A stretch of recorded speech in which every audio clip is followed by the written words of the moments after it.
আছে বৃহত্তম ভগ্নাংশ কোনটি? 7/8, 13/16, 31/40, 36/80। বৃহত্তম ভগ্নাংশ বার করতে হলে আমাদেরকে প্রথমে অপরের সংখ্যাগুলিতে 0 বসিয়ে দিতে হবে এবং নিচের সংখ্যা দিয়ে ভাগ দিতে হবে। যেমন 8 কে 8 64, ভাগশেষ বাজবে 6।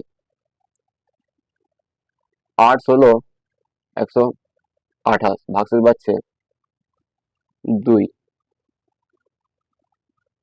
4 8 40 কে 8 দিয়ে ভাগ করলে গুণ করলে হয়ে যাবে 4 8 32, 120 হয়ে যাবে। তাই আমরা 7 দিয়ে ভাগ করবো। 4 7 28। এদের থেকে 7 ছোট, তাই 7 কে নেবো না। এটাও 8 8 64 হয়ে যাবে, বেশি হয়ে যাবে, তাই 7 8 56। তাই এই দুটো ছোট, এইগুলো বাদ দিয়ে আমরা এই দুটো সংখ্যা দেখব। আর এদের মধ্যে সবচেয়ে বড় সংখ্যা সেটাই হবে যার ভাগশেষ বড় হবে। যেমন এর ভাগশেষ আছে 6 আর এটার ভাগশেষ আছে 2, তাই 7/8 হয়ে যাবে বৃহত্তম ভগ্নাংশ। অপশন এই রাইট অ্যান্সার।